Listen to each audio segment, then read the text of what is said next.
I think we solved till here, which is dot product of two sparse matrices. We can solve lowest common ancestor. Did we solve this already? Lowest common ancestor. Very tricky. I think we solved this one, right? Yeah, we did. Yeah, we solved this. Parent. What's this? Company's meta provision machine learning engineer.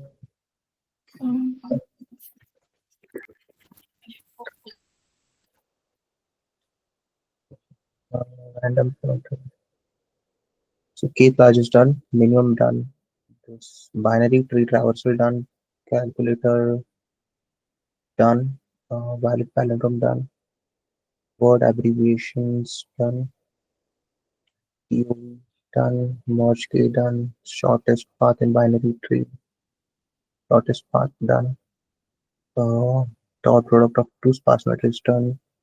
Done. This is done. Merge a sorted array.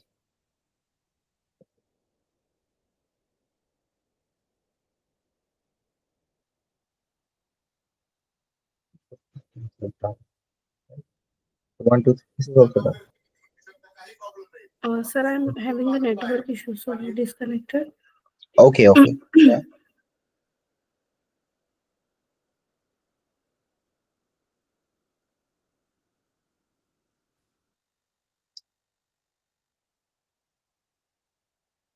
All right. So we done with that. Simplify path is not done. Merge done. Copy done. Least common ancestor done. Kth closest done. Simplify path is done.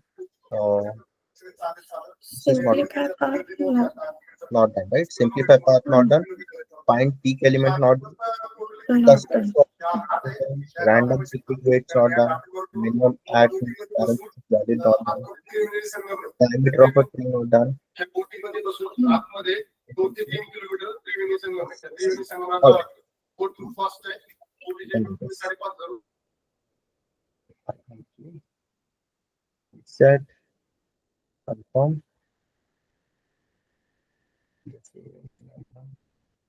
Custom sort string. Set Python 3. Set minimum to add thing to valid parentheses not done. Set diameter. Set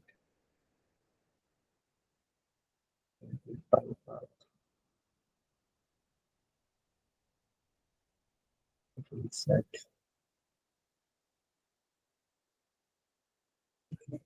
How many we got? 1, 2, 3, 4, 5, 6. Just check if we can get number. Simply.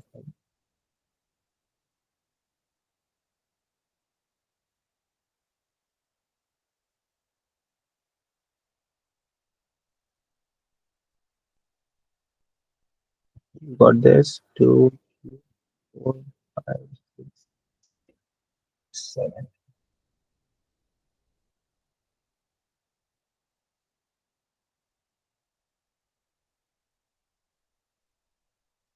Okay.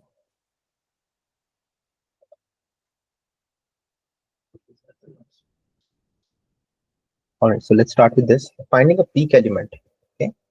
So the question says, we are given a zero indexed integer, which means we are given this integers, which starts from which has list of numbers in it, and the numbers can be okay. So you can imagine that there is an in minus infinity here. Sorry, you can imagine there's a minus infinity here at the end of the list. Okay, that's what they're saying by minus n. In other words, an element is always considered to be strictly greater than the neighbor that is outside the array. All right. So you want to solve the array O of n log n time. When they usually say O of log n time, it is a binary search problem. So we have to use binary search here. The question says you are given numbers 1, 2, 3, 1. 3 is the peak. Your function should return the index. Okay, your function should return the index of 2, index 2, because 3 is the peak number. Peak number is basically a number which has, so imagine a mountain. which has a peak, right? So numbers are increasing all the way until the peak, and after that it starts to drop or decrease. Same way here, the number will increase, okay,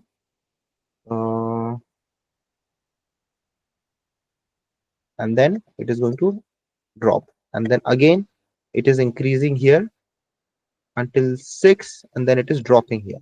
Okay, so in this case your number can return either of the indexes, 1 where the peak element is 2, or index 5 where the peak element is 6. Okay, it can send this, return this, or it can also return this index, because both of them are peak numbers. All right, so let's try to think about this problem. So what are we given here?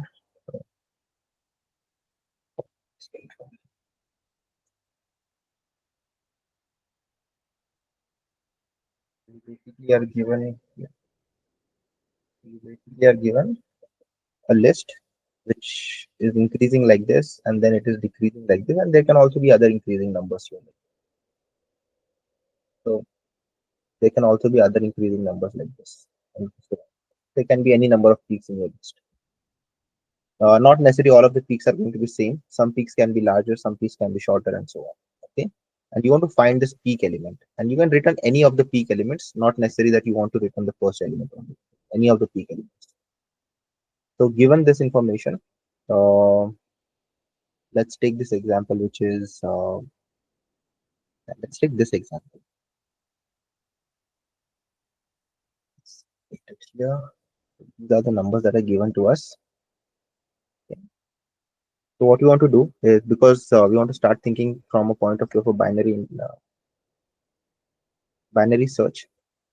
So we can start from in binary search. You'll usually start from the left and from the right. Okay, and then you'll keep on splitting the list. So we can start from this point here. We can start from here, and then we can start right from here. All right, and then we have to compare with the mid. So this is 0, 1, 2, 3, 4, 5, 6. So your mid is 0, 1, 2, 3. So this is your mid. Okay, so your mid is here, your left is here, and your right is here. Let's start the timer.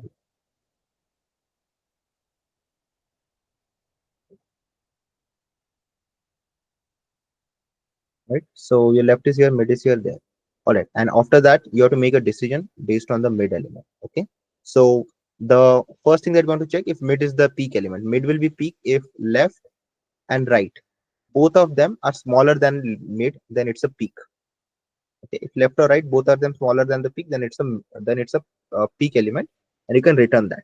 Okay, uh, if not, then you basically have to move your left pointer or the right pointer. Now let's take this example where mid is not the peak because your phi is greater than mid.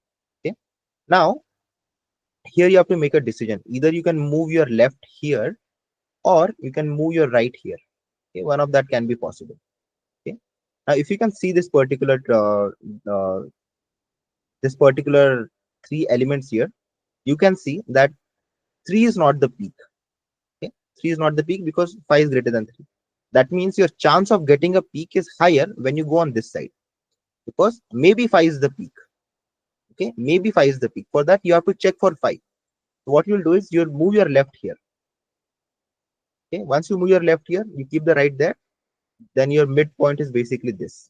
Okay, then once you're at the mid, you check the left or right, whichever is higher number. You can, if this is the peak, then you return it. If it's not the peak, then you again move your left or right based on the neighboring element. If this was higher than 3, then we would move our left right pointer. Okay, so we want to always try to keep on looking for the peak in the direction in which it is more likely to be present.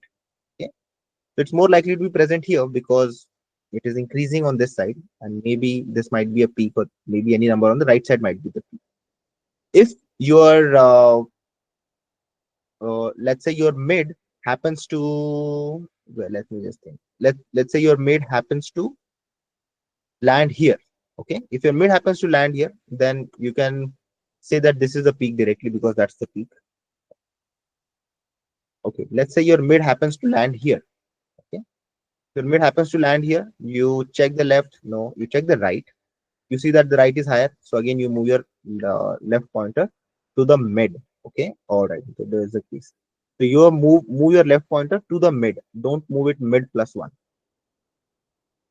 Okay, just think.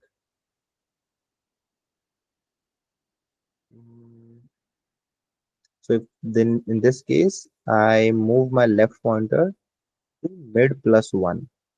If that happens, if I only have one, two, one, okay, and let's say I have zero here. Okay, so this is my left, this is my right. Zero, one, two. Let's put one more number here. Let's say this is zero. Let's say this is also zero. Okay. So this time your mid. If this happens, then do we move your mid plus one or just move it to the left? If I move it here, then I might miss the. So this is not. Just move it here. This is the mid. If that's the mid, then I move it mid plus one. So this can also be the answer. So I move the left to the mid instead of moving it mid plus one. I move the left to the mid. How long do I want to do that? Until and unless my left is less than or equal to right. Whenever this is possible, I keep on moving my mid pointer. Okay, let's code it. Time complexity obviously for that is log of n, because every time you're splitting the tree into half. Okay, so you have your left at 0, you want your right at length of num minus 1. Okay, while left is less than or equal to right. In that case, what you want to do is calculate the mid first. So mid is equal to left plus right divided by 2. We'll calculate the mid here. We want we want integer, so I'm just doing floor division there. If okay, now we can check if mid. First of all, I have to check if mid is valid or not. Okay, so mid will always be valid. Sorry, so I want to check if mid, which is my nums mid, correct? Nums mid is greater than nums mid minus 1, and nums mid is also greater than nums mid plus 1. Okay, so both of these conditions are true. That means I'm going to return mid. I found my peak element. Okay, this condition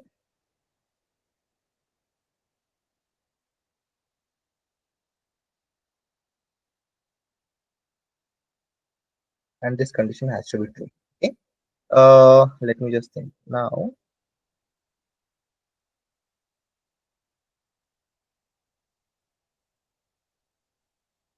Okay, let's think of that in some time. Okay, if nums mid, okay, nums mid is less than nums mid plus 1.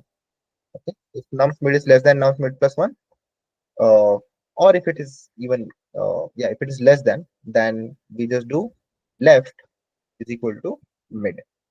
Okay, you move your left to the mid. I think you can just move it to mid plus 1. We don't have to worry about that. Okay, else right is equal to mid minus 1. Okay, this is what we want to do.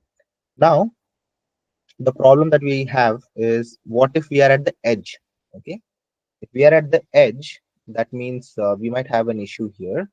So what we can do is we can append minus infinities on the left and right. Okay, uh, you can append minus infinity on the left and right, so that you don't have to worry about that. Okay, so what we can do is nums. Uh, we can do that, or there's other ways also. So just to keep it simple, I'm just saying minus infinity, add minus infinity before nums, and also add math dot minus infinity on the right side too. Okay, and my left and right are going to change now. So my left will always be uh, my left will start from 1 and my right will start from -2 because I'm adding these two extra elements here. So this is just for my sake of simplicity of not having to worry about this edge cases. Okay. All right. Let's try to just check this. So we have the mid here. If mid is greater than your -1, and if your mid is also greater than your +1, that means you found the peak element, you return it. Else, if mid is less than your next element, that means your peak might be on the right side. So you move the left to mid +1. Else, you move the right to mid -1. Okay. So now let's try to run this. So, sorry, you have to do mid -1. Okay, because you are adding this one extra element here. That's it. I forgot about that. Okay, you have to make sure you take care of this case. So submit this. Okay, that works. Now let's try to think if the question comes in, you cannot do this. Okay, let's say you cannot do this. In that case, what you can do is you'll have to check for the edge cases here. Okay, if mid -1 is greater than 0 and okay, this is true. Okay, and mid +1 is less than length of nums, and this is also true. Okay, only in that case return mid -1. So you don't have to do this part here. Just add conditions there so that you don't have to do this checks. So you have to make sure that your mid -1 is greater than 0, greater than or equal to 0, and your because or else you'll get index out of the bound here. If this is less than length. Now we have to correct this. Okay.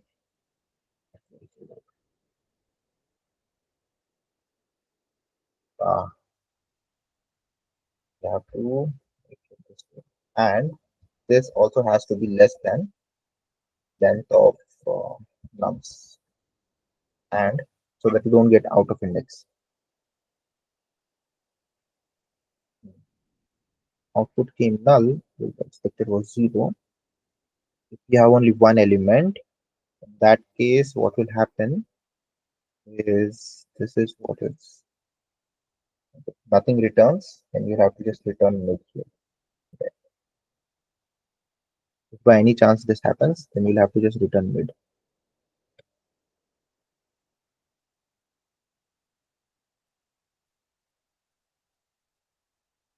Okay. So this case we missed. That means if this goes out of while loop, then you still have to return the mid, because if you have just single element, that case the mid is going to be 0, and this condition is never going to be met, because -1 there's nothing on the left, +1 there's nothing on the right.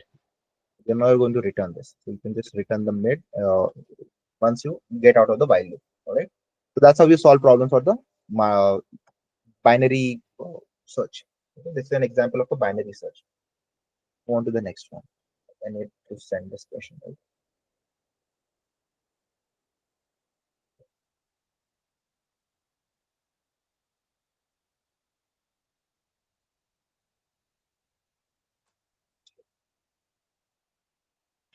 Next, custom sort string. Okay, you're given two strings, order and s. All characters of order are unique and were sorted in some custom order previously. Permute the characters of s so that they match the order of sorted. Okay. More specifically, if a character x occurs before y in the order, then x should occur y. Okay. So what they're saying is, instead of the normal order that we have, which is A, B, C, and D, this is the new order that is defined. So your C has to come before A, and then A will come after that. Okay, and then you have A, B, C, D. You have to sort this using this rule. You have to sort this using this rule. They have not said anything about D. Okay, so D does not appear in the order. It can be any position in the return. It can be placed at the first or at the end. It doesn't matter. Okay, so now let's start thinking about this. So you're given an order already. Then you are given an S. Yeah. Okay. So what we can do is given an order. Send this question.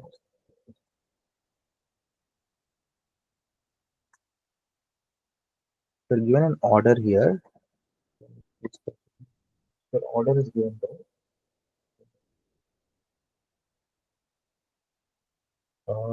so your CDA. You want to follow this order, right? So what we can do is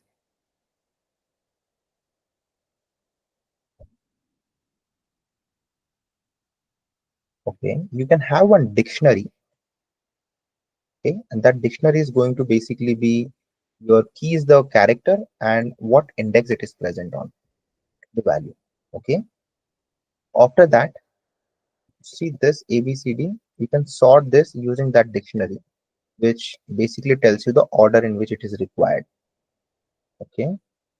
So the sort, let me check here.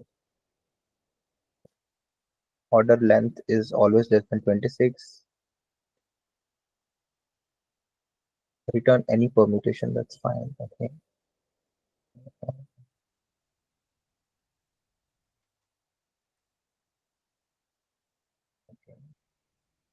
All right. So we need to write one lambda function for sorting. That function is basically going to be used by your sort function. Okay. So when you do a sort, custom sort, okay, it's sorted here like this. You can give the string that you want to sort, and you can also do lambda dot,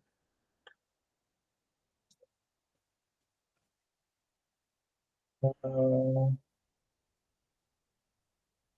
you basically need a comparator here. Okay, so for comparing you need a comparator, so which basically returns, yep, okay, you need a comparator here, which compares stuff for you. Okay, so let's write a comparator define, which basically takes in two values. Okay, it takes in C1, which is character 1, and your C2, character 2. Okay, we need a dictionary which basically tells the order. Okay, order dictionary is equal to for uh, O in order enumerate. Okay, I'm just going to enumerate here, and this is going to tell index comma I. This is going to tell where is O present. Okay, this comparator is basically going to check return one thing, which is order order dictionary of C1 is greater than order dictionary of C2. Okay, if it is greater, then it will send return C2, or it will say true, or else it will return false, and this will sort it properly. This comparator, this sorted. Let's try to print this. Should I not use this for long?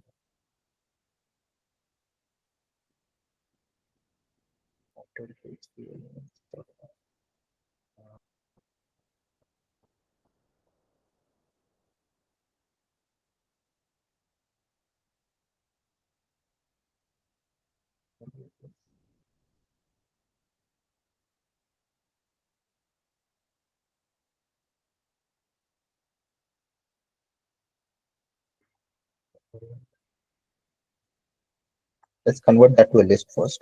So list as that is what we have. Then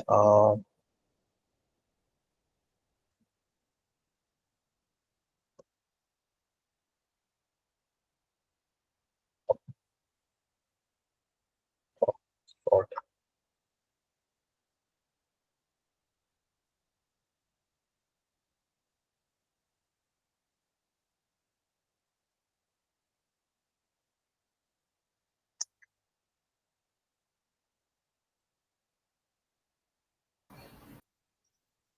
sir आपण comparator मध्ये C1 आणि C2 दोन argument pass केलेत ना, मग हा इथे तर एकच होतोय पास x.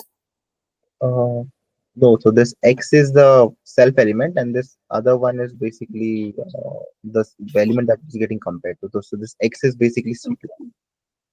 Okay. What does it say? It says sort takes no positional argument. We need to check sort once. Forgot the syntax.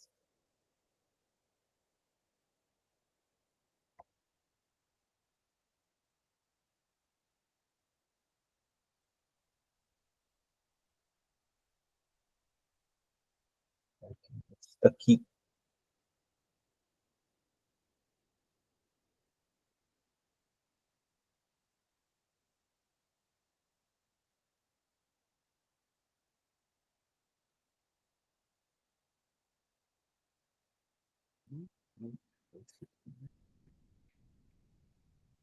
Order dictionary.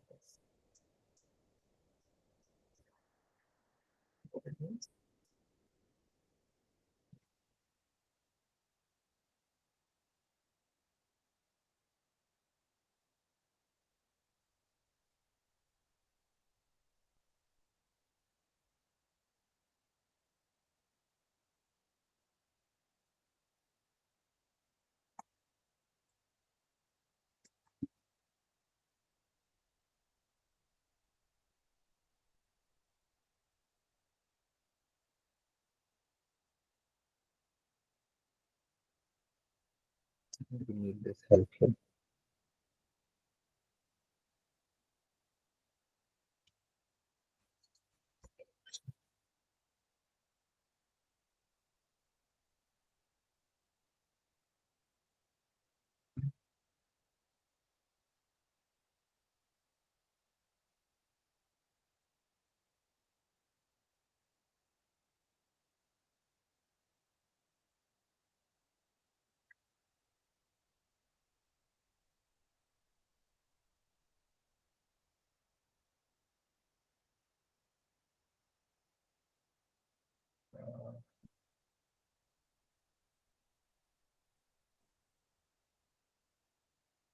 Function tools.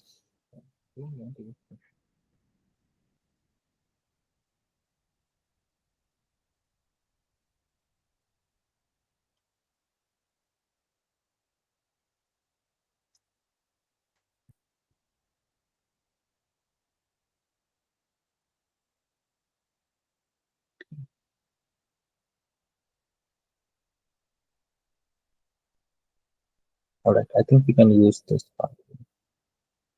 Okay, so what we can do, we don't need comparator directly here. Let's choose this. T is equal to lambda x order of x.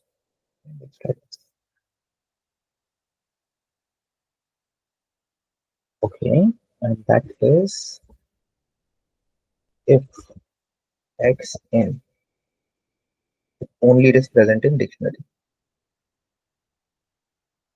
else return x.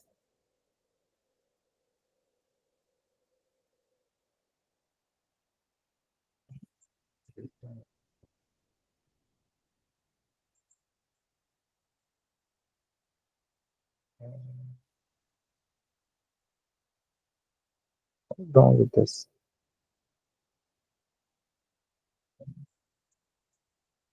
So, but it can be placed anywhere. Yeah. So your print is A B C D, expected is C B A D. Why is the standard output? Okay, yeah.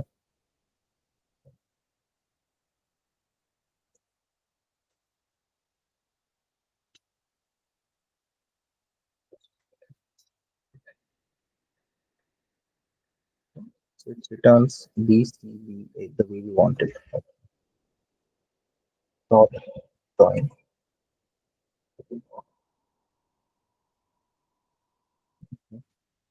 What we have used here is, first of all, we have to use sort, and we have to use this key and then give this custom sorting here.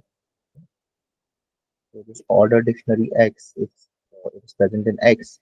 You take this else, return -1 if it is not present. So internally what happens is when the comparison happens between the values, it tries to compare using two values, okay, value 1 and value 2. So value 1 is going to come from the list itself. So for example, if this is going to compare, okay, so this is going to get compared with all the elements that are present here.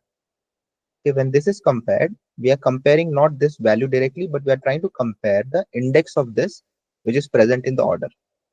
So that is when we want to get the index here.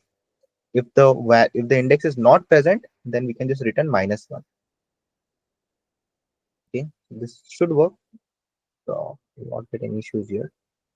But the problem with this is we have used this sort function. Okay, and let me just check.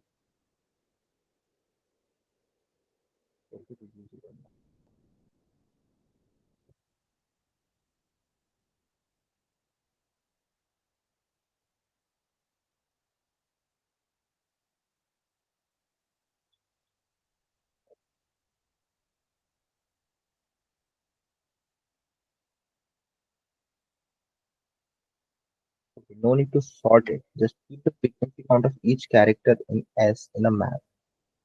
Then iterate over the order, pushing one by. Oh, this is interesting. So what the is suggesting is, if you don't want to do this, or if this doesn't click, what we can do is we can keep the frequency count of all of this. Okay, so this f is present, so frequency count you can just do it manually, or you can also use frequency of s, which is equal to counter of s. Okay, you get counter of s, which is going to be a frequency of all the elements that you have. I'll show you quickly. This is going to show you a frequency. This is saying A is present one time, B is present one time, C is present one, D is present one time. Okay. After that, what we can do is uh, we can iterate over the order directly now. Okay. So let's iterate over the order. So what we can do is, let's build the answer. So this is my answer. Okay. So for C in order, okay, we iterate over the order, right? And then so your answer is basically what are the values plus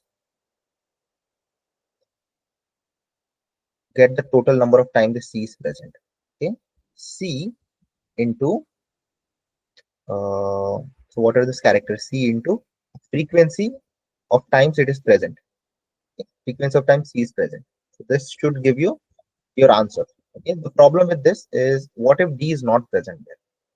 Okay? If D is not present there, then we have to know all the elements which are not present.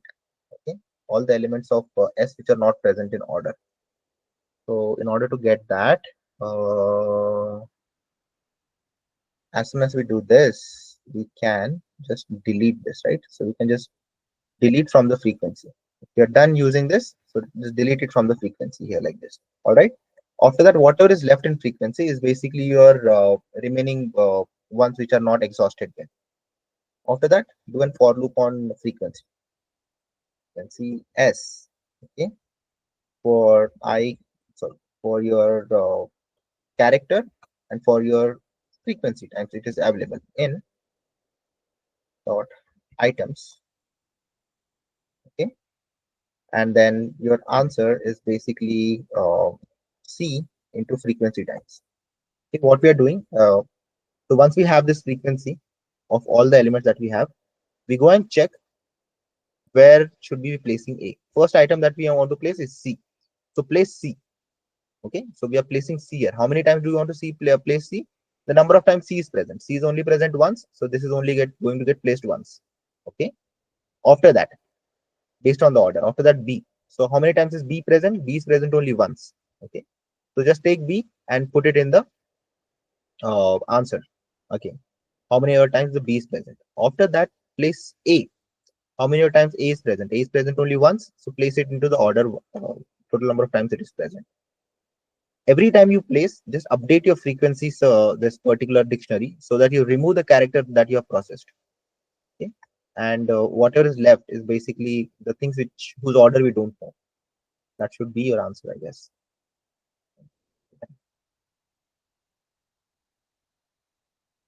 Might be slower than our earlier approach because it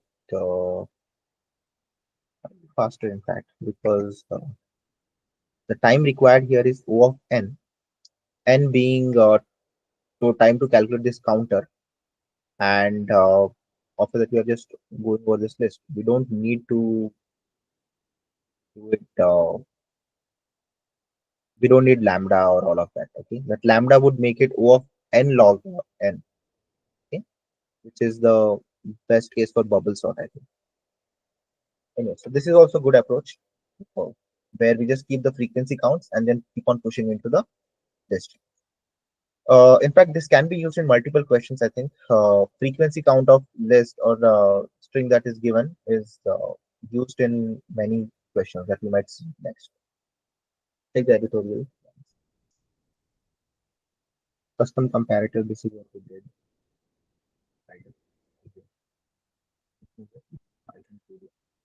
Solve it in. Second approach is frequency and counting. Okay. And this is going to be the approach that we did. Okay. Character and number of times that frequency is present, and then just go over the order and keep on putting it finally. This is going to be much faster. O of n. Right. Let's move on to the next question. Random pick with weight.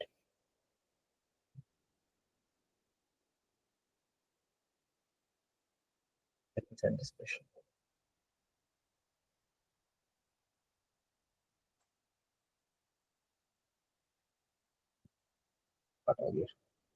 Okay, the question says we are given a zero indexed array of positive integers w, where wi describes the weight of the ith index.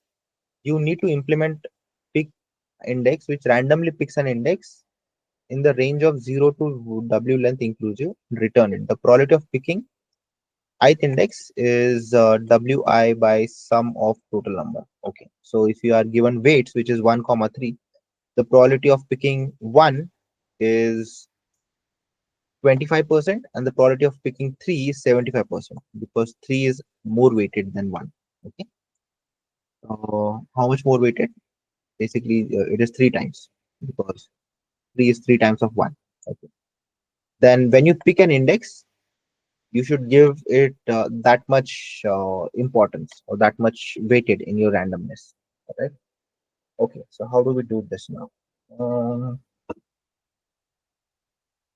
Okay, so we are given a list. We want to initialize it somehow. Then we want to write two functions here. One is the initialization, and second is the pick index. Pick index is the function which uses that probability of the weight. Okay.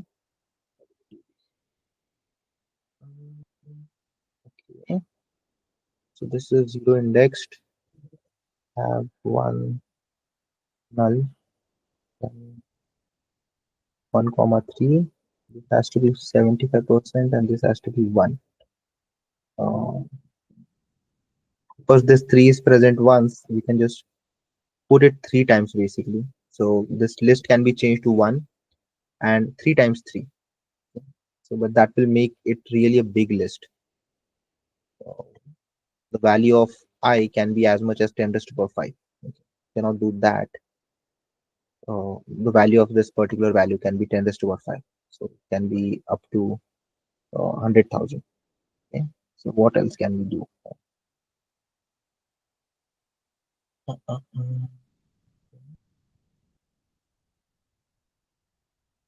We need to somehow use this weights. Somehow use this weights to come up with the value.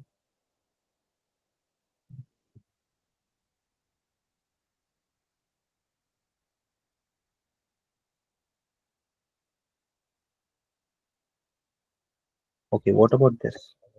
What we can do is we can come up with a number line here like this. Okay. So your random function is going to return you some value.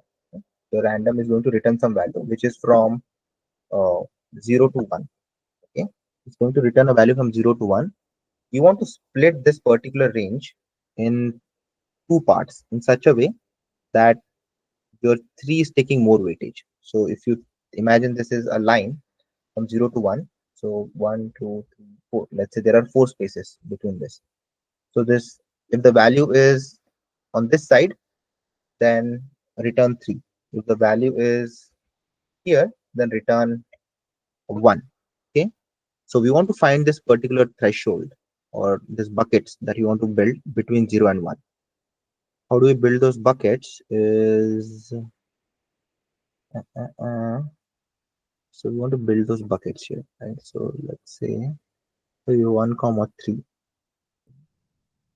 How do we build these buckets? So, index, split this into whatever number of have here.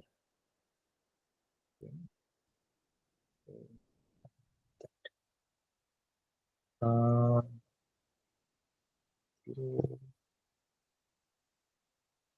we want to say if the number is less than, so basically what we want to say, if the number is less than 0.25, the random, whatever the random returns, if the number is less than 0.25, then return 1. If it is greater than 0.25, then return 3.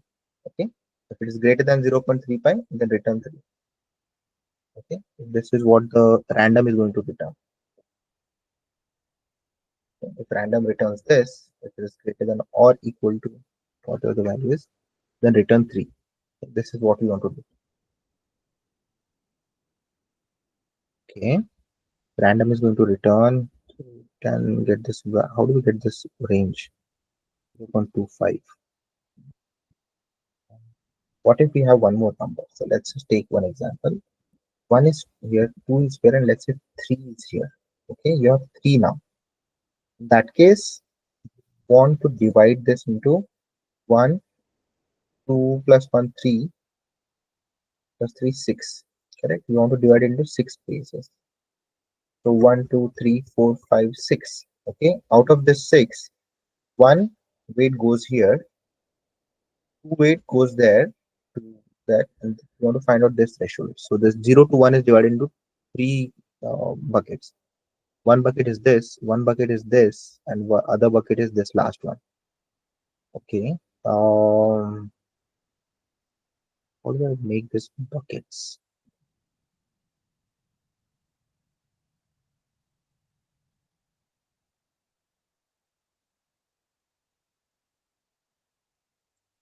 What's happening here? So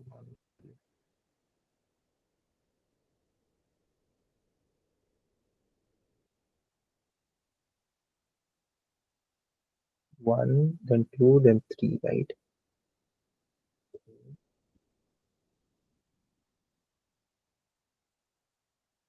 Is there anything given here? They're all positive. Describe weights. You need to implement random. Probability of becoming. Okay. Nothing else is given.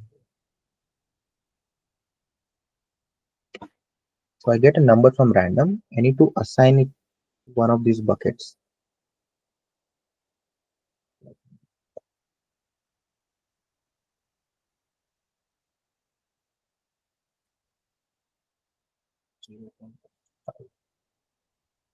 And I give 0.1.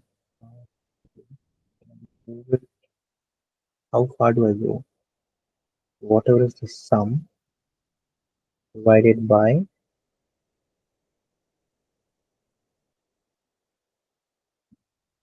let's do the sum of this. The sum of this is 6, right? Sum of this is 6. Out of the 6, 2 parts are going here, 3 parts are going here. That is true. Each part is of 1 by 6 size. Okay.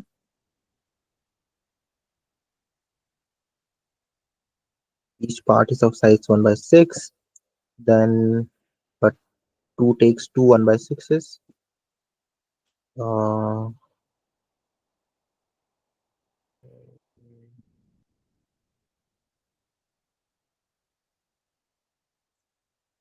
3 takes 3 times of that space.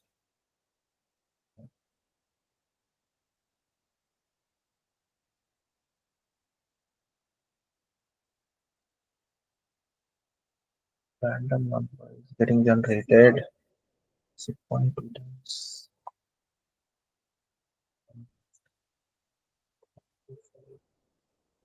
1/6.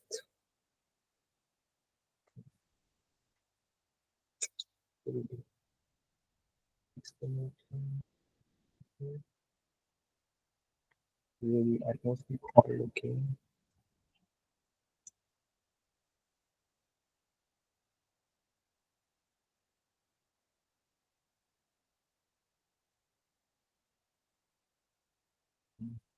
So 1 by 6 is there. That so this takes a range of 0 to 1 by 6. Okay. After that, the other value takes a range of 1 by 6. 1 by 6 plus 1 by 6, which is 1 by 6 plus 1 by 6. Okay. And then final range we have is where this ends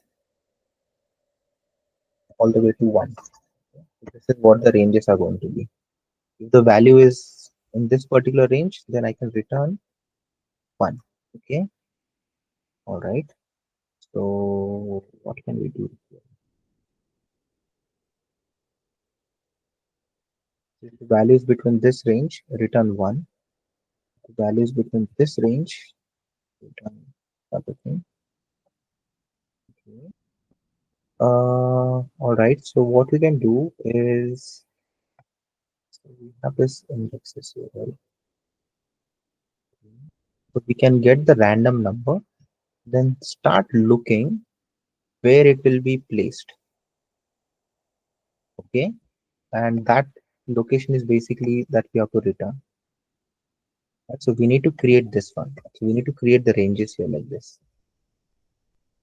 Right? So we need to create the ranges. Let's create a range which is closed on the left side, open on the right side. Closed on the left side, open on the right side. Closed on the left side, open on the right side. Whenever the random value returns something, we go and check inside this where it should be landing and then get that value from there. How do we create these ranges is basically, first of all, take the sum of everything. Let's do that. Let's take the sum of everything. So total weight is equal to sum of W. Okay, we got sum of W. After that, we'll call it a sum.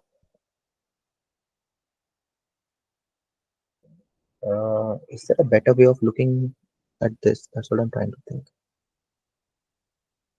Okay, let's call it a. Okay. When I land, so when I get a number, how do I know that I'm landing here or here? Let's call it a lookup for now. Lookup is empty. I'm going to go through each weight, each weight in W, that is weights you are given to you. What we want to do is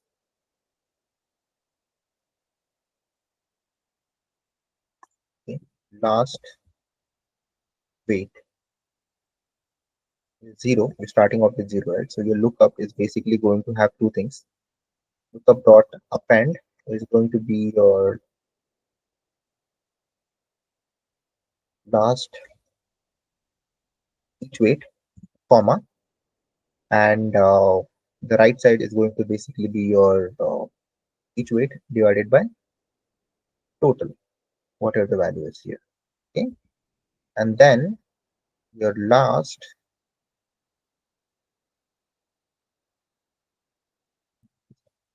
is going to be your last weight plus. Okay, your last weight is lookup minus 1, the latest that you added, and that first index is going to be your last weight. You update your last weight like this. Let's try to print this and see what happens. Print last weight. Hopefully we get the thing that we want.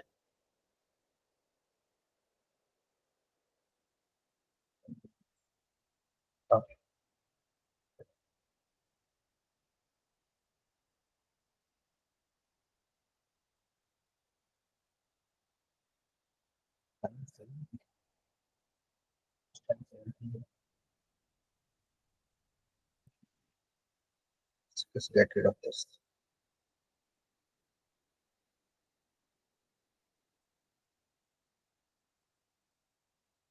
Okay, so printing.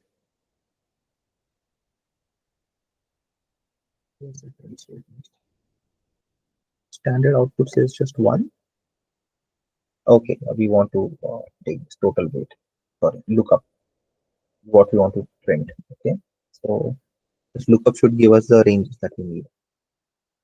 So you have 0 all the way to 1, but there is only one thing there. And here you have 0 to 2.5, and then from 2.5 to 1. All right, there you go. So we found the lookup that we need. Okay, so once you find the lookup that we need, we can just now use that lookup. Okay, because you want to randomly select. So first of all, random dot rand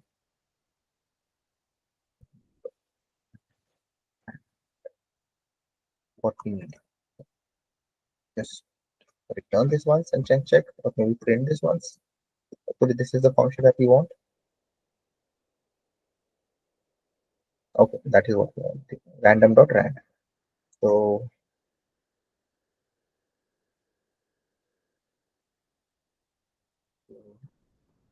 we want to look up this value now, where this falls. Now we can go through all the list that we have in the lookup. For lookup in lookup, we need to get the index also. Okay, you can get the index and store it somewhere. Self dot, but you can have access to it outside also. Self dot lookup, and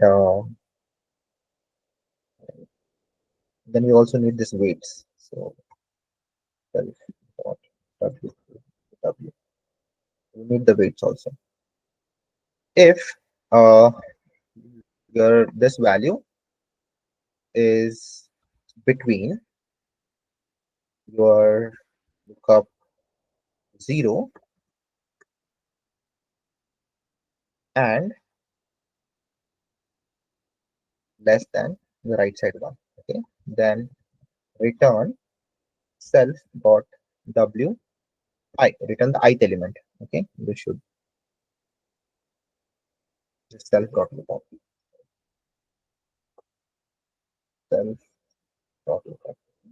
You want to look it up in the self dot lookup.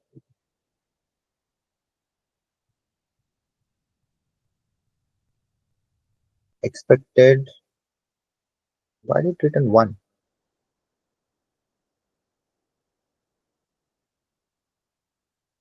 So only one element, return 0. Only option. Okay, you want to return the index. Quality of an index. Okay, you have to return an index. Okay, let's return the index. All right, so this should work. Like I said. You need the values. You don't need this weight to be managed anywhere. There should be a better way of using this lookup. Let's figure it out in a bit.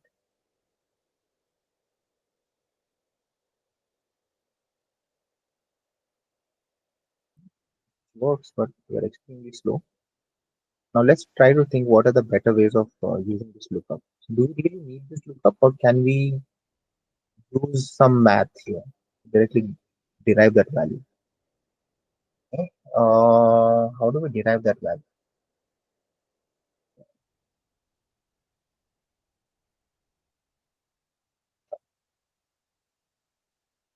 So this last UW, how to derive this value somehow, this value lookup. So this value lookup is creating slow.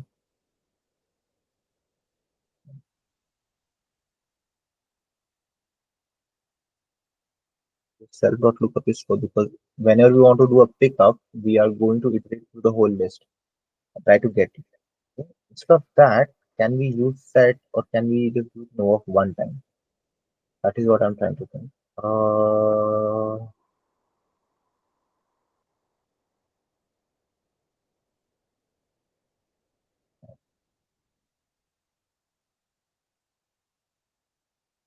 what is this? This is a value. So this lookup.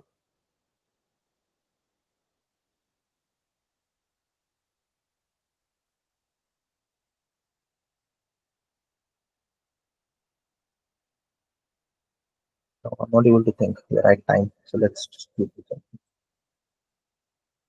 This is very practical because we start taking randomly.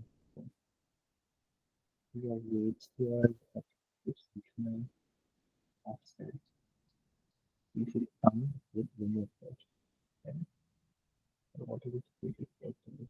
Okay. So they want to solve the prefix sum. And do the random multiply the sum and again enumerate over the prefix, which is very similar to what we do. Binary search.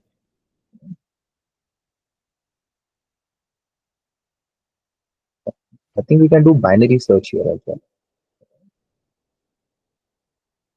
Tell what this prefix sum is in a bit.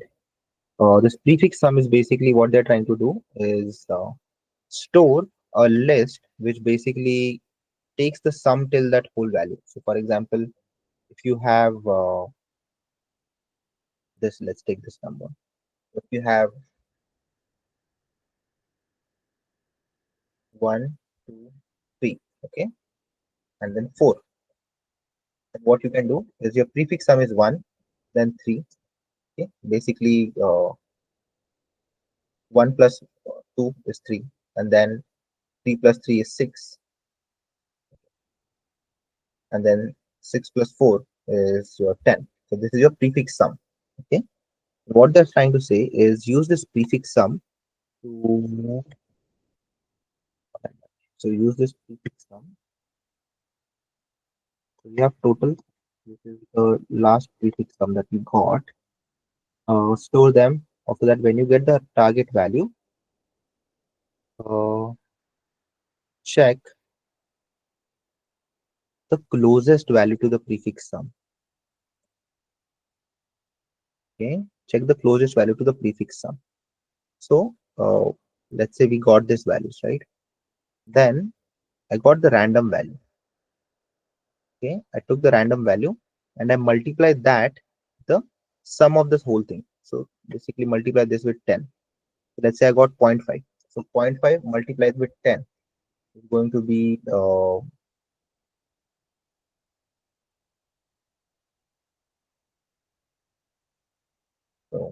is 5. Okay, so you are trying to search 5 in this particular list. Where will 5 land? Okay, so 5 is going to land here. It's going to just floor here. Okay, 5 is going to floor here. That's what they're trying to say. Because if you take 6, then it is beyond 5. So your answer in this case is going to be 3. Answer in this case is not 3, basically this second index that we have here, whatever the index of that value is. Let's try to do that once. Let's see how it goes. What we need, first of all, we need a prefix sum. So first of all, to get the prefix sum, we need self dot prefix sum, which is let's say empty for now. For what are the weight, which weight is, let's call it weight in W. Your prefix sum is basically dot append whatever your weight is plus sum till now. Sum till now is 0. Or you can just be more smart. You don't need to do any of this. Prefix sum is going to be the last element that you added just now. So if your prefix sum is not, if your prefix sum is empty, then just add weight there directly, because first one is not going to have anything. Else your prefix sum is basically last element plus the weight. Whatever the prefix sum's last element is, minus 1 plus the weight. That is going to be a prefix sums. You got your prefix sums, and your total sum is basically the last element of your prefix. You don't need anything else. Okay, so let's write all of that here. So the total is basically prefix sum, last element of prefix sum. Okay, and what we want to do is we want to get the target element that we are trying to search. So the target is total multiplied by random dot random. Okay, so you get 0.5 from the random, multiply with that with 10, your target is 5. You're trying to search 5 inside this prefix search. What are you trying to search in 5? You're trying to search the 5 which where it flows to. Okay, so what it says is for the simple search is going to be for prefix sum in self dot prefix sum. Okay, let's say you want to search enumerate, because you want to get the index. Okay, so index I comma ps if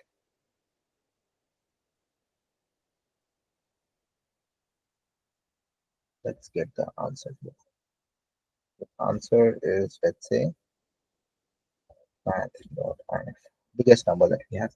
Okay, your answer is basically min of whatever your answer is, comma I. Is it min or max?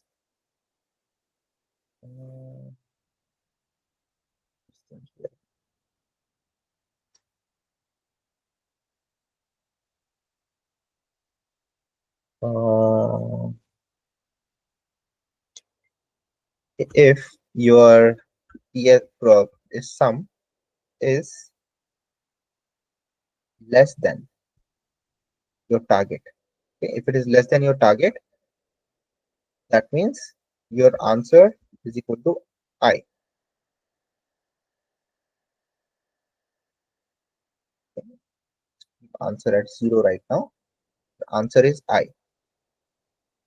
Else, if it became greater, then you are already at the answer. You can just break. You already found the answer, and you can just return answer here directly. Okay, so you directly get the answer and return it. Now, this particular thing that we did here, this can be done using a binary search. Okay, binary search can help us do that, because all we are trying to get is the nearest floor to that, the floor of a number. So let's do a binary search also here. So the binary search is basically left is equal to 0. Your right is basically length of this minus 1. Length of the whole thing minus 1. What your right is. So in binary search, you want to do left less than or equal to right. Okay, and your mid is equal to left plus right divided by 2. Okay, if mid. what is your target is. Is the mid of the this particular thing. This is uh, greater than your target. Okay, if it is greater than your target, then you want to move your right to the left. So right equal to mid minus 1. Else left is equal to mid plus 1. Okay, then you have to finally return the left because that's what your answer is going to be. Much efficient, much faster. That's what they're doing here too. Greater than this. This is interesting here. What they're doing is they're trying to avoid going integer overflow, but you won't get that in Python. You won't get integer overflow because the integers can be as long as you want in Python. Run, submit this. That works much faster. We are able to do a binary search here. Okay. What we try to do is we try to search a floor for that number in the binary search. We calculate the prefix, and the prefix are helping us to get the floor. The earlier approach was also right. It was very slow because we have to, even that can be solved by using binary search. Okay, that approach where we decide a range, and then where in what range it falls, you just return that index. Okay. All right. So that was interesting. Let's move on to the next question. That took around more time.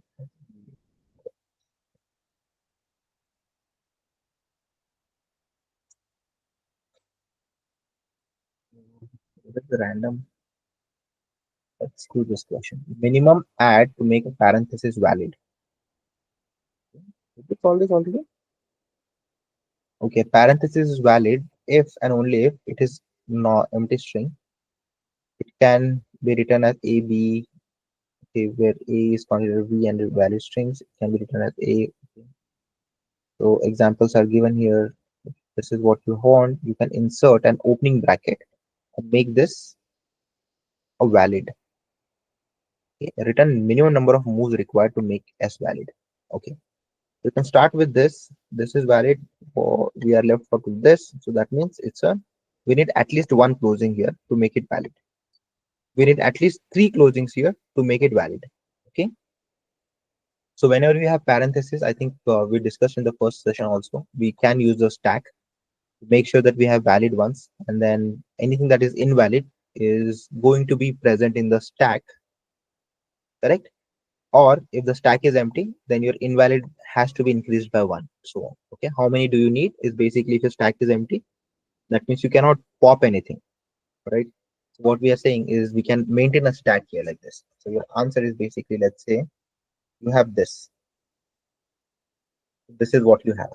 So in this case, what is going to happen? You're going to put closing bracket into the stack first. Okay. After that, you put another closing bracket into the stack. Anytime you see a closing bracket, put it into the stack. Anytime you see a opening bracket, put it into the stack. Anytime you see a closing bracket, pop the closing bracket from the opening bracket from the stack. Okay, you popped it. The stack is having 1. That means you need at least 1 to make it valid. All right. When you have more than more closings than this openings, then you can also do the same thing. This open, this open. You saw a closing bracket here, and then you removed it from the stack. So that is done. Then you saw another closing bracket here. You removed it from the stack.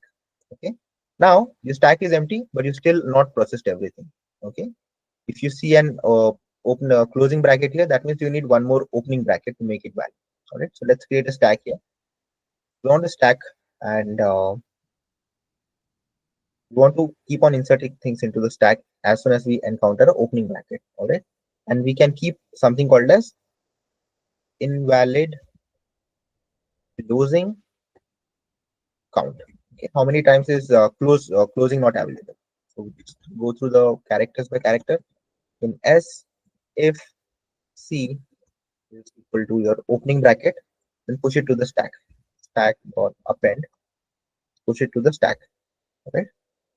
You can push that or you can push anything. Okay. If it is not that, then first thing we have to check if stack is empty. Okay. If stack is empty, stack is empty, then increase this pointer, increase this by 1. Else do stack.pop, remove it from the stack. Okay. Finally, so return one thing, which is length of your stack plus total number of invalid things you have here. Okay, that should basically give you minimum required. So length of your stack is whatever is left in stack. If you have all the openings, then you basically have 3 things in stack. Return that, and your invalid is going to be 0. Right? It should. Only invalid closing count is required. No? What about length of the stack? If you have all the openings here, everything is going to get into the stack. Right? The answer should be 3 here in this case, because Yeah. you put all of them into the stack. Now stack is not empty. You can pop it, and you need the closing ones. That's why whatever is left in the stack, you want to return that to, in addition with the closing counts. Okay. Yeah, got it. We did pop there, yeah. Right. So let's submit this. It should hopefully work. All right. So the time complexity of this is O of n, where n is total number of characters you have in S. That's straightforward. Let's move on to the next question, which is diameter of a binary tree.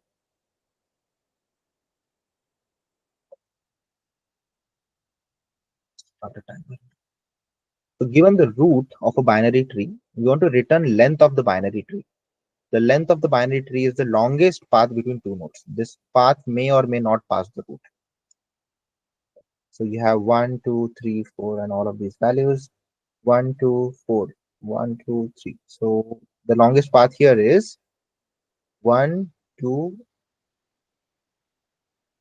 Okay, so the longest path here is 4, 2, 1, 3. That's the longest path. You can go from 4 to 2, 2 to 1, 1 to 3. What is the longest path that you can traverse? Okay. About your longest path may or may not have the root. Okay. That is going to be your diameter of the tree. All right. So diameter of the tree. Interesting. So again, like I said, whenever you see a tree, first thing that should come to your mind is how you traverse the tree. DFS, DFS. In DFS, in order, pre-order, and post-order. These are the 3 things that you need. All right. Now, let's think. Diameter is going to basically be the longest path.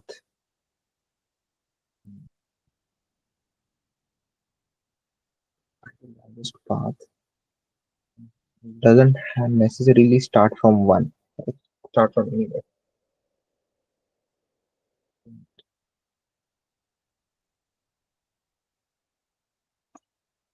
So we need to start from.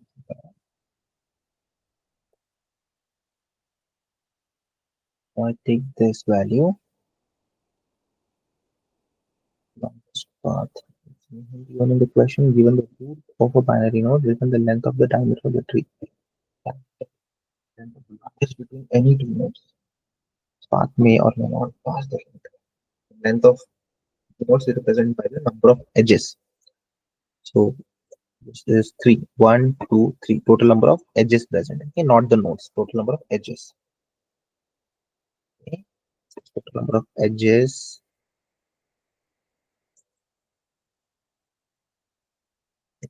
Let's say you have only 2 elements, then the longest path is 1.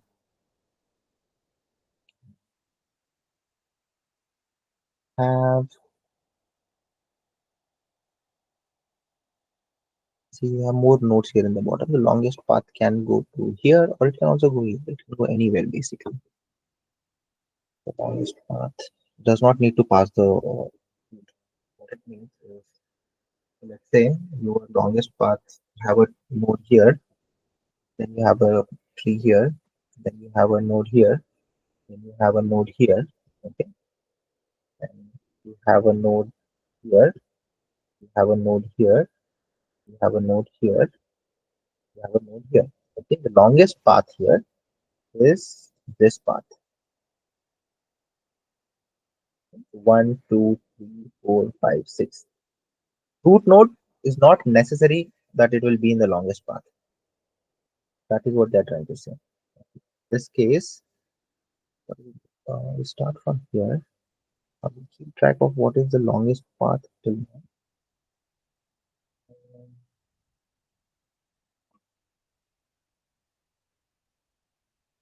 Longest path. What is the longest path on this side?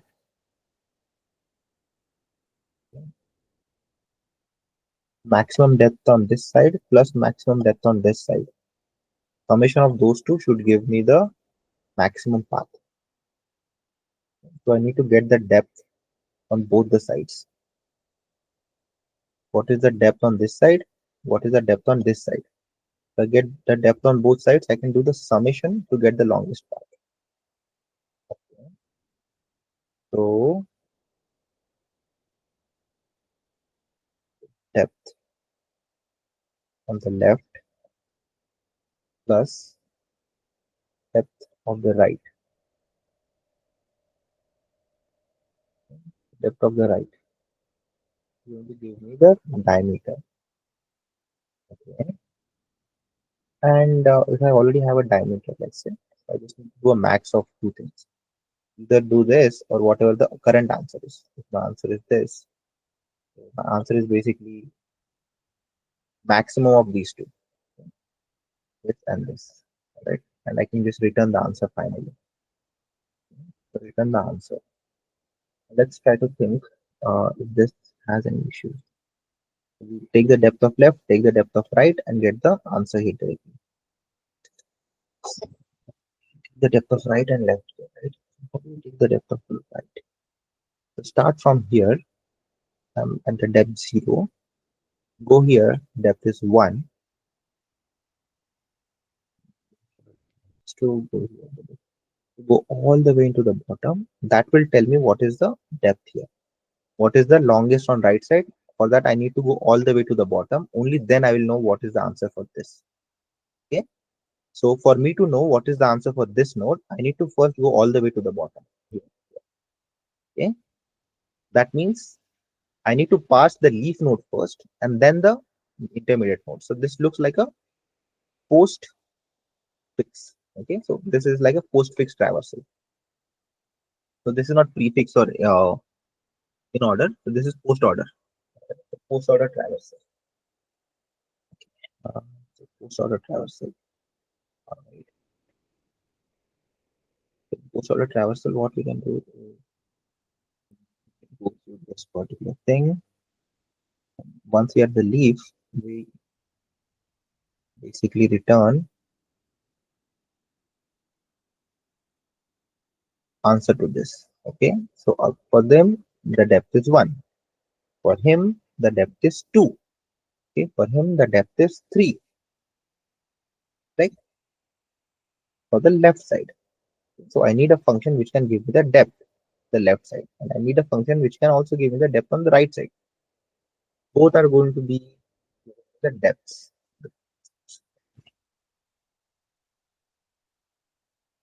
So for sure. You can write a recursive function. Write it.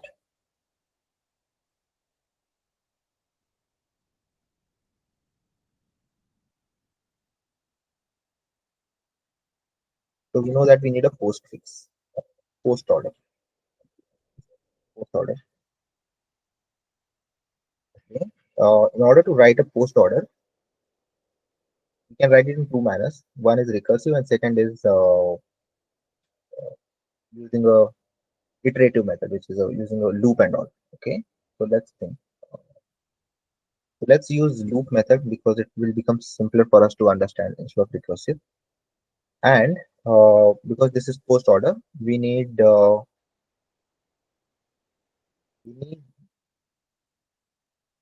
queue. We need a queue, or do we need visited array? Okay, visited is basically going to tell us whether we visited that thing or not. Okay, we already visited it. That means we have the answer. Okay. So let's write it.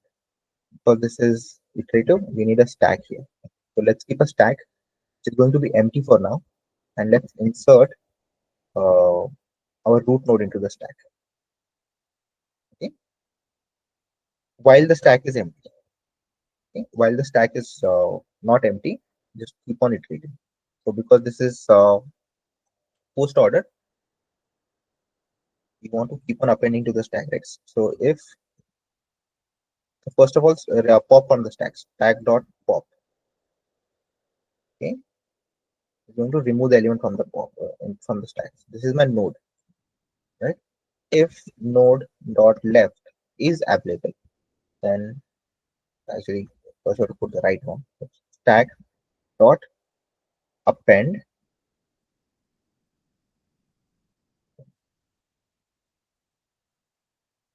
stack dot append your node dot right.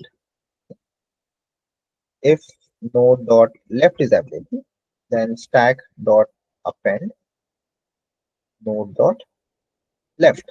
Okay. So you append both of the nodes into your stack. All right. So that is done. What else? So this is how we do an DFS. Okay. So this is a depth first search where we go on to the last element. For DFS, you need a stack. For BFS, you need a queue. Okay. Right. So we appended the right one. So we went to 1, we appended it to the stack, then we went to 2, we appended it to the stack, then we went to 4, appended it to the stack. Okay.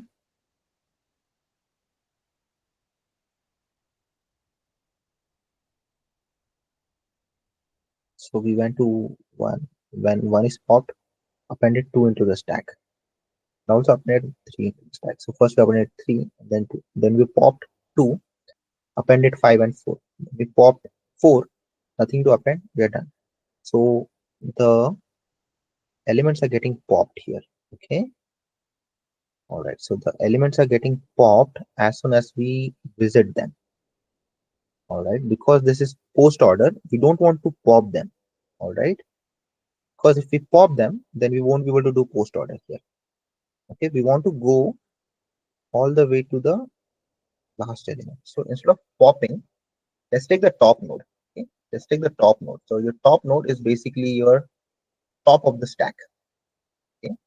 So once you reach at the top of the stack, okay. Now let's think. Okay. So your top node is basically your node dot left node, just inserting the top node of the stack and its lefts and rights. Okay. All right. So once you reach at the leaf node, okay, if your top node is the leaf node, your top node dot left and top dot right. Okay. Once these are null, that means you reached at the leaf. You reached at the leaf.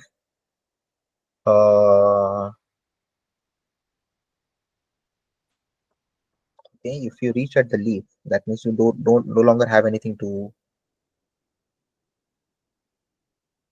pop. So then add it to the visited. Okay, let's keep a track of this visited stuff. Visited is an empty string for now. So add it to the visited. Visited dot add. Okay. So add it to the visited. Visited dot add the top node to the visited now. All right. This is your top node that you got. Okay. Now you can check if top node is in your visited. Okay. If it has been already visited, then you want to do something. If it has not been visited, then you want to do this pre-order post order. Okay. If it has not been visited, only then do this. Okay. If it has been visited, okay, if it has been visited, this time we need to remove it from the stack. Stack dot pop. Okay. And let's just get the value of it. Whatever is popped, get a value of it, and put it in the answer for now. Okay. I'll just show you how the post order looks. Do that. Dot append. This is how the post order is going to look like. Okay. So you keep on adding top node. If it is visited, only then pop it. If it is not visited, then keep on going to the end of the whole thing. Let's try to see this.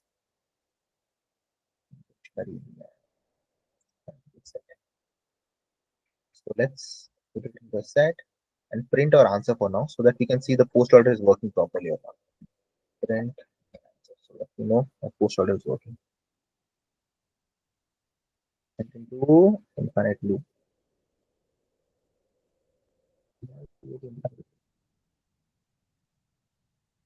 Okay, okay.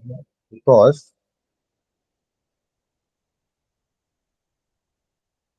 so your top is not in visited.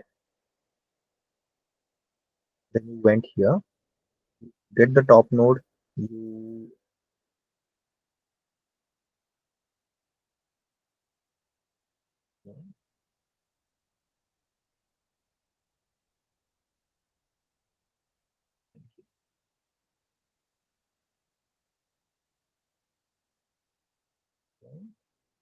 so you got the top node, you add it to the visited.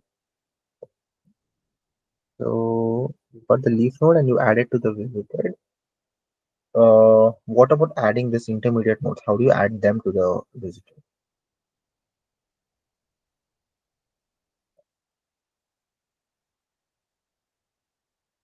You appended the leaf node to the visited. You process the leaf node here into your answer. It's fine.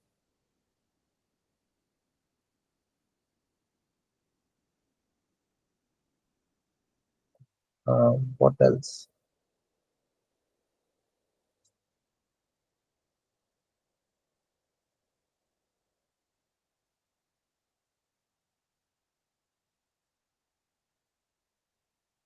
Okay, what if I add one and add it to the visited here? So this got visited. Okay, let's do. So this has to be added regardless, okay? Because we already visited it, right? So it has to be added regardless of that. So we visited it. Let's add it to the visited list. Once you add it to the visited list, go to the last element. Yeah, this is what we want. So let's print this. So we have this post order. So first element is 4, second is 5, then is 2, then is 3 because children's will be done first and then the parent. Okay, so this is the post order. This works fine. So we got the post order working now. We got the visited added and post order is also working fine. Now let's try to understand how do we get the answer to this. Okay, so your let's just call this post order. Order. So this was the post order that we did. We don't need this, so let's just get rid of this. So your answer is basically a diagonal that you want. Okay, and you start out with 0. Okay, now let's try to build the answer here. How do we build the answer?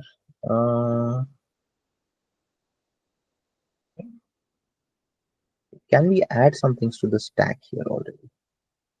What do we add to the stack? In addition to the root, let's add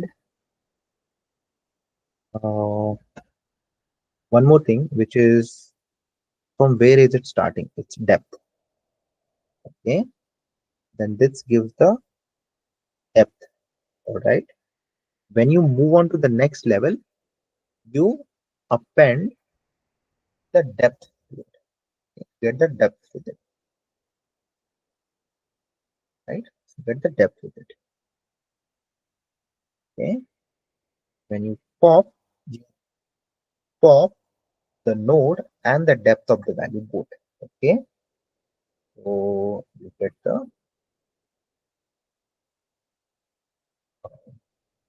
so this is going to tell these are the fourth depth, correct?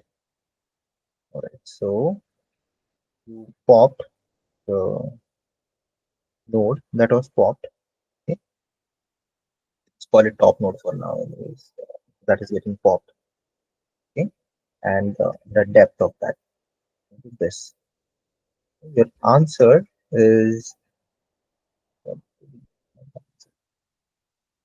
for depth of the right side and the depth of the left side, right?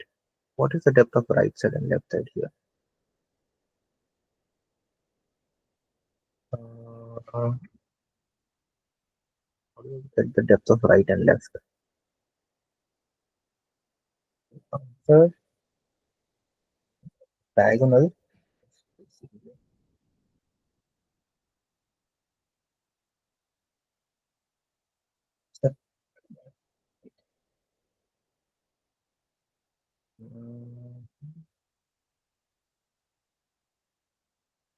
Cannot be D because that is just going to give me the depth. Cannot be D. Max of D. I need to add here. Add is so when I'm here, how many children do I have in the? How many children do I have below this? I need to somehow pass that answer. How do I pass that answer? The top node.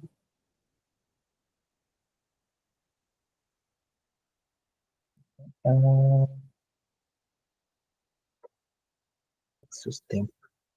How do I pass that answer? So I'm here. How do I pass that answer on the top? What is the depth of this?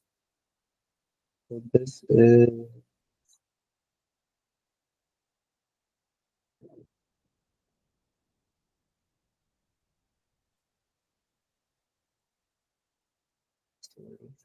depth 4.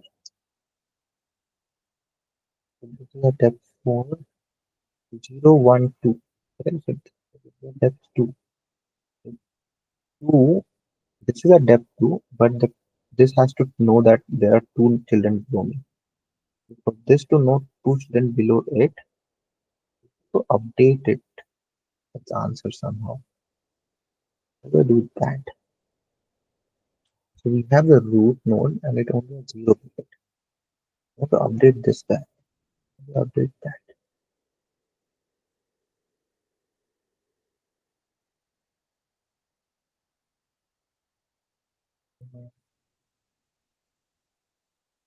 Get the top node here. Top node. Tag top. No, no. We are very close to the answer, I think. We got the post order correct.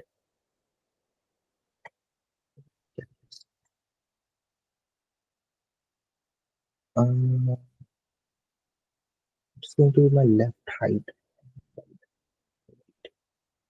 Okay, I think we are at 20-minute mark. We need to look at the answer. Depth first search, that's fine. So we need to get branches and all of it.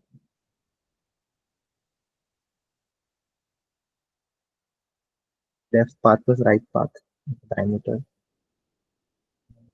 Max of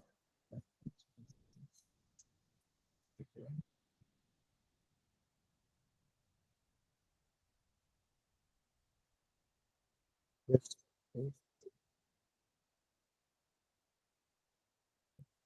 So what we're doing is left plus right. Uh,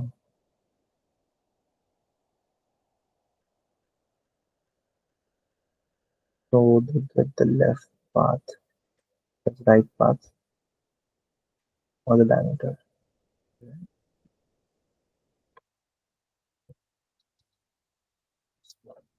So did a recursive solution here instead of doing a iterative, but I think we should be able to do an iterative one.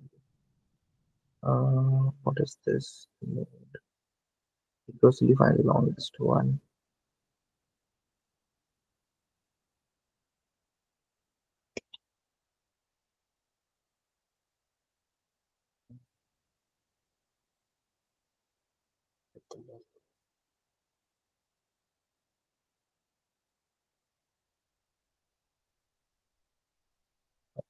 Look at the left one. In this case, let's check the solutions here. Iterative.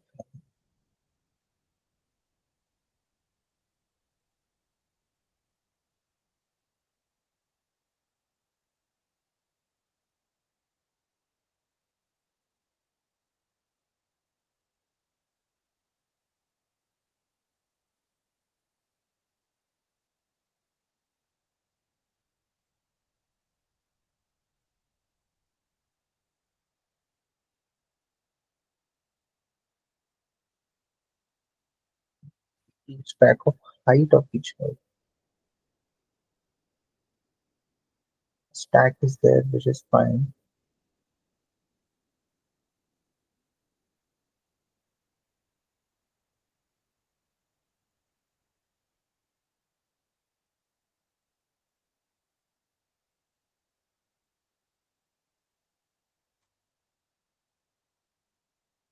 So what they're saying is you have this visited.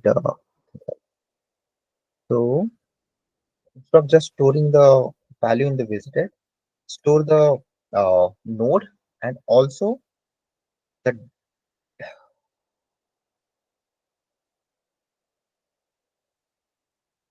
uh, also the get t dot left dot right. Okay. How are you putting this into the map? You put null and left, left plus right. That's one because if the top node,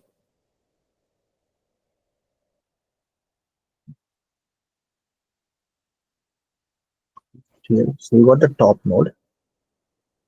We need to keep track of right and left somehow. You have this map dot put maximum of left and right.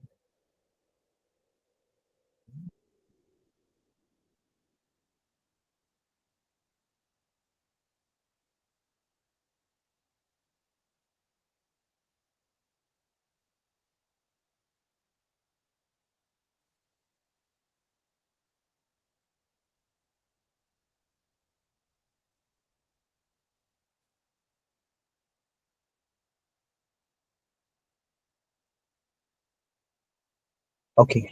So what it says is when you're on the fourth node, it's it does not have any left and right, so its height is going to be 0. So what we can do is so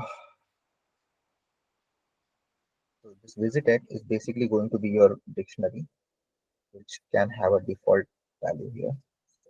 Default dictionary contains to be there in the default dictionary.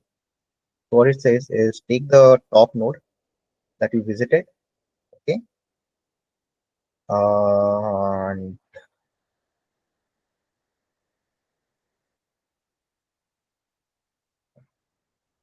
okay, let's just keep this as it is. Let's not change this. We need this. We need a hash map which basically keeps track of the left and right. Okay, map for left and right heights. Okay? Depths. It is empty for now. Okay. Now the question here is if your top node dot left and not the top node dot right. Okay, and we don't need this 0 and all of this. We just need one thing. And one. Okay, so what they're saying is if this is what you have. So if this is what you have, then your left node and the right height for this particular thing for this node is 0 because there's no one on the left and right here. Okay, you got the leaf node and you found out that this is 0. Okay,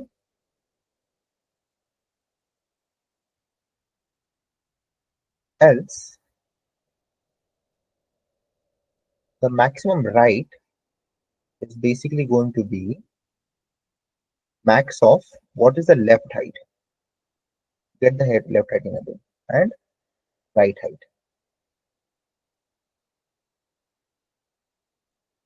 Okay.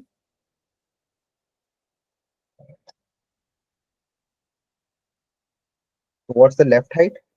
The left height is basically your max depth if left side is present dot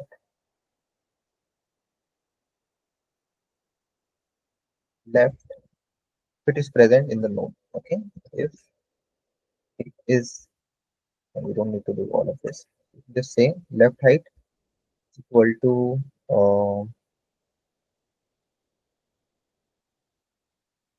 dot get. Okay, get the left. If it is not present, then return 0.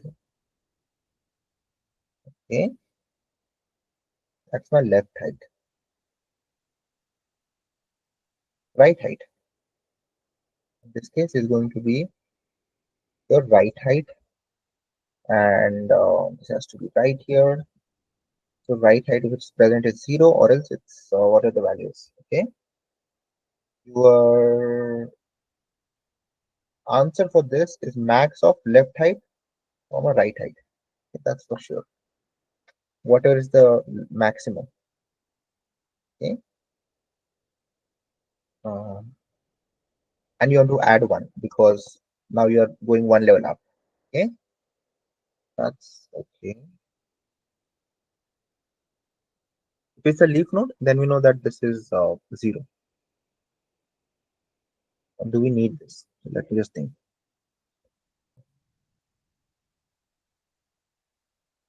Don't need that. Don't need to check any of this. Okay, let's just think. So we got your left height.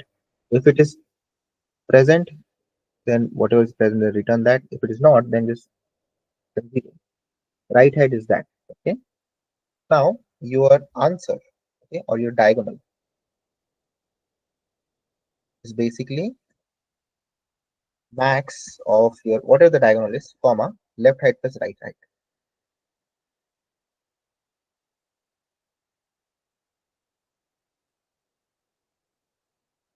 All right. So this is what we have. Let's just take a look at this closely. So you have a stack. The stack is basically for doing the DFS. This visited is basically for doing the DFS in uh, post order. This is going to keep track of your heights for each of the nodes. So this is going to be when we have the leaf node, it is going to say this will be empty, right? So this is null. If it is null, then height of leaf node has to be 0. So we need to insert null here. Okay. Null height is 0. Okay. Null height is 0 or minus. Do this here. So my left height, my right height. It's fine. It's fine. We don't need to. We need to add this null because this will come out null, and then it won't find anything in the dictionary. So it will give us an issue. Okay.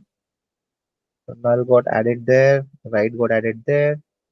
Max is right here. Looks right. Let's try to return the code.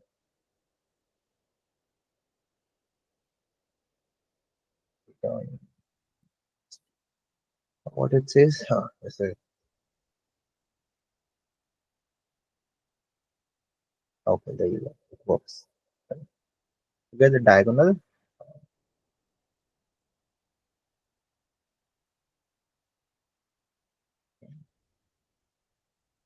It might fail some cases. Oh no, it passes. Right. Okay. So just to revise what we did here. First of all, a lot of time, 32 minutes, but we were able to firstly figure out the post order. This is how you do the post order. You add the visited and you keep track of all the nodes that you visited. Then you just pop. This is what is a little bit confusing to me is when you go to the leaf node, Leaf node is going to say have a height of 1,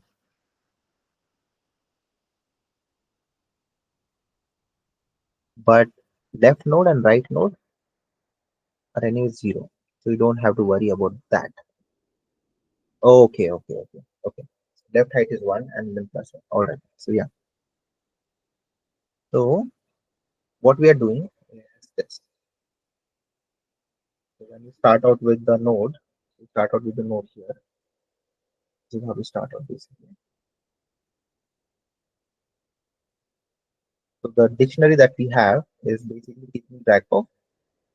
So let's say this is node 4, this is 3, this is 1, this is 2, this is 5. Okay. You start out with null, saying that there is nothing. If it is null, that means if you don't have anything on the right or left, it's a 0.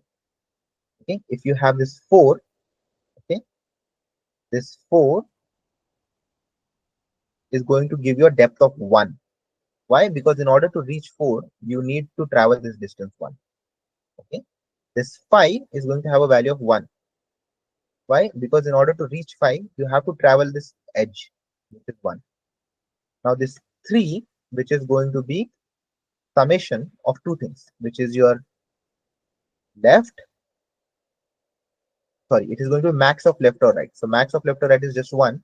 And then in order to reach 3 from here, you have to travel this extra edge. So this 3 is going to have a distance of 2. Okay. And then this 2 is going to have a distance of 1, because in order to reach 2, you have to pass this particular path. Okay. And then this root node that you have, okay, this root node is basically going to be your 1, which is going to tell maximum of left and right. So maximum of left and right. So maximum of left here is your 1, 2, and then on right side you have 1. Correct. So maximum, that is 2. Your answer always is going to be summation of what is on the left side plus what is on the right side. That's what your answer is. You can also do iterative, you can also do recursive function. This code looks small, okay, for recursive, but it is more confusing. I find it more confusing than just writing this while loop, because this while loops and for loops are easy to understand and explain. You can try out this code. If you understand, it's fine. If you don't understand, then use this iterative process. Okay. In post order, only you have to use this. Okay. In order and pre order, you don't have to do this visit stuff. This is only required for post order. Let's check the next question quickly.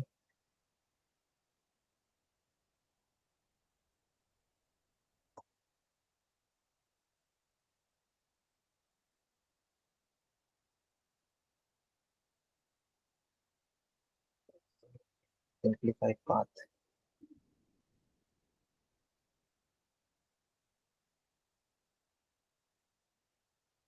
So what we are given is, we are given absolute path of Unix system, and your task is to transform this to a simplified canonical version. Okay. If it is a single dot, it represents a current directory. If it's a double dot, then it represents the previous parent. Okay. If it has multiple slashes, then treat them as single slash. Okay, that's what we want to do. So for example, if this is the path, then remove the forward slash that you have here at the end. Okay. So the trailing slash should be removed. If this is what you have, then just get the simplified version by removing this trailing. Okay. So as you can see here, what first thing we have to do is firstly take this particular thing and let me just check. Do you have any spaces or anything on the start or end? Path consists of English letters, digits, and periods, and nothing else. Okay. There's no spaces that we worried about. So what we can do is, first of all, take the string and split it by slashes, so that you can get like home, then an empty string, and then foo, and then maybe an empty string after this. Okay. So first, let's split it by slash. So let's call it path names. Okay, or just names, or whatever you like to call it. Path dot split by slash. Split by slash. After that, let's build the answer. So your answer is basically going to be an empty string to start off with. Okay, your answer is going to be an empty string. After that, you just keep on adding stuff, and then that should be your answer, I guess. Yeah. We need a stack actually here, because if we have a dot dot, so here's the thing. If you have a single dot, it is a current directory, so nothing to worry. If you have a double dot, you have to remove them. Remove the one that was recently added.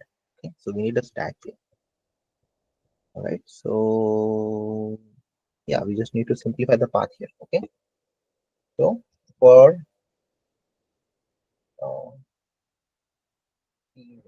path name in, if path name is not empty, if it is not empty, only if it is empty, then just continue, move on to the next one. Okay, continue. Okay. Else, if it is not empty, if your path name is equal to dot, okay, if it is equal to dot, then we don't have to do anything. If, let's put else if your path name is equal to double dot, then you have to remove the latest one that is added to the stack. Dot pop, remove from the stack. Else stack dot append your e comma n. So you append your answers there into the stack. Finally, what is left in the stack is your answer. So return stack by joining with a slash. You need an extra forward slash here on the start because you are needing to add this extra slash here. Okay. Now let's take an example, which is this home. Okay. So we have this path names, which is going to be home, comma, foo. Okay. And there's also going to be an empty string in the middle. For now. So you have home. You add home to the stack, and then you add foo to the stack. Okay. And yeah, you just append it. Okay. So let's just see. Good work.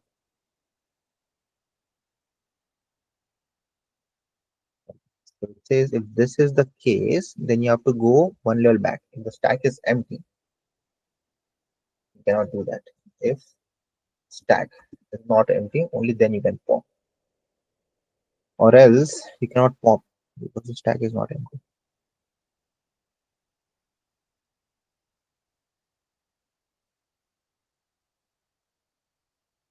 All right, there you go.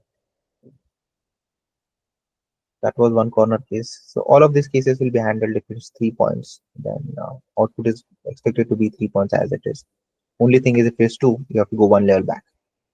It should go. Okay.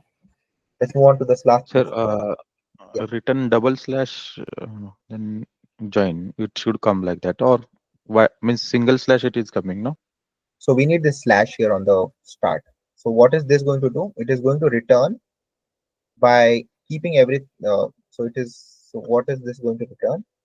Your stack is having values which are a, b. Then this double join is going to return a slash b. Okay, but we need an extra slash here in the start. Okay.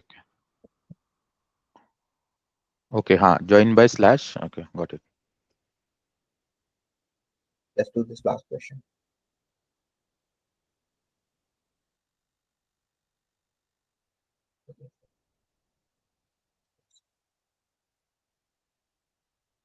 Okay, so a phrase is palindrome if after converting all the uppercase, lower case, all the non-uppercase, it reads same forward and backward.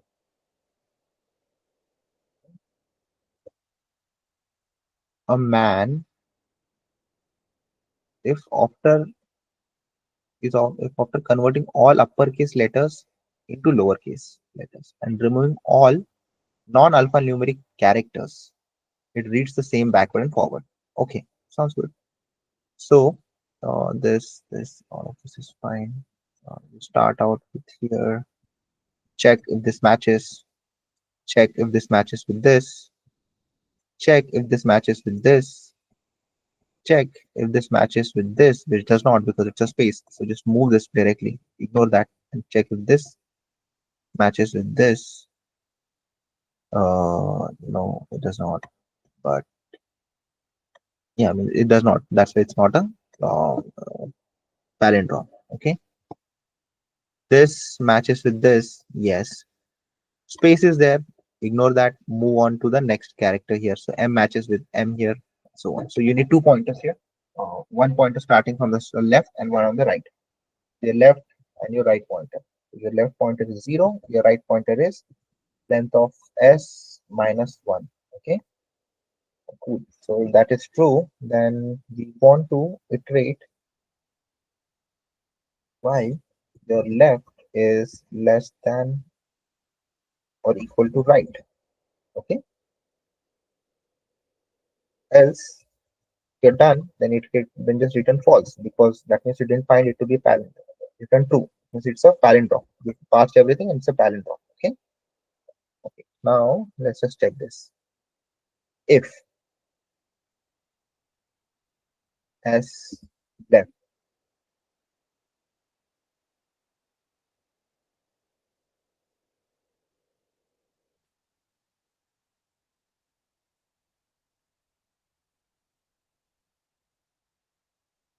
someone join or something. If F left is Yes. okay. So if F left dot is alpha, okay,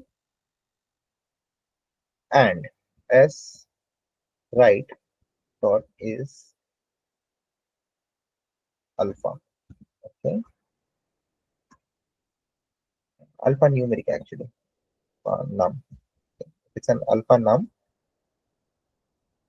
then you have to check, and S left is equal to S right, not equal to. If not equal to, then return false because it's not a palindrome any longer. If this is not alphanumeric, then left plus 1. Okay. If this is also not alphanumeric, then right minus 1.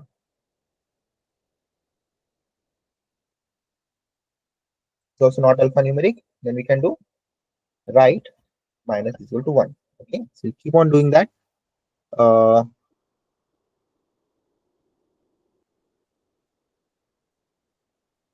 Let's put this. We want to also check one more thing. If this is true, then return false. Else left plus 1, right minus 1. Okay. So if these are both alphabets and they both match, then you just have to move on to the next element. Okay. After that, you just take this string and then it should work, hopefully. Alpha alnum is the function. Okay.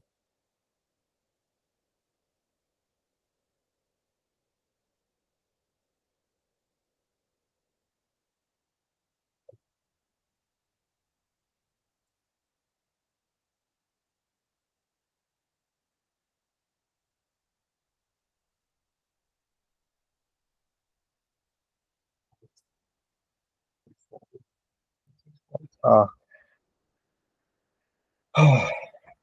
so S equal to S dot lower. Convert this to lowercase first. Almost missed that part.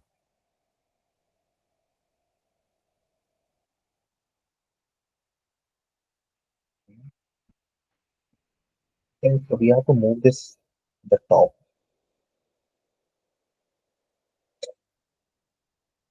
No.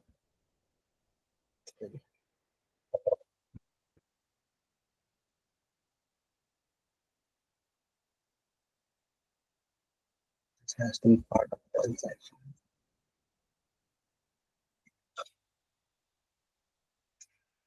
This is not true. Checks.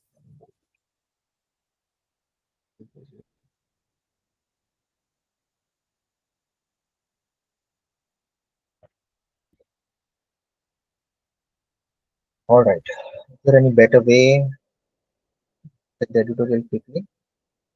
Yes sir आपण फक्त spaces आणि character alpha numeric फक्त ठेवलं string मध्ये दुसरी string जर तयार केली आणि देन रिव्हर्स चेक केलं तरी Yeah, that's fine too. That's also fine. If you do that, then you are basically iterating to the string twice. हा म्हणजे झालंय सबमिट झालं ते solution. Correct. So one time you want to remove. Yeah, I mean that will also work. So I was just trying to iterate it once. You're right. Skip and cycle. Right, like you said. So right, just take this string, remove all the non-alphanumeric things, keep only alphanumeric parts, and then just do this reverse part. Yeah.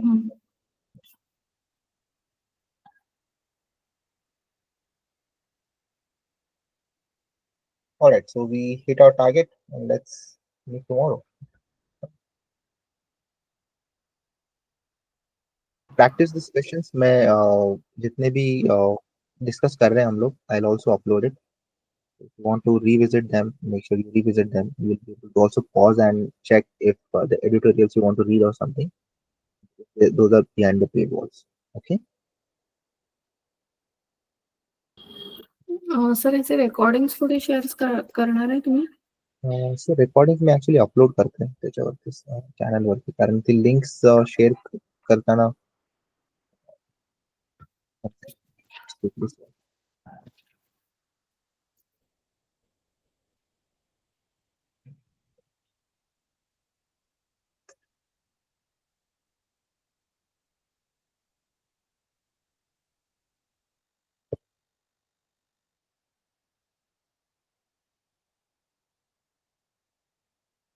information आहे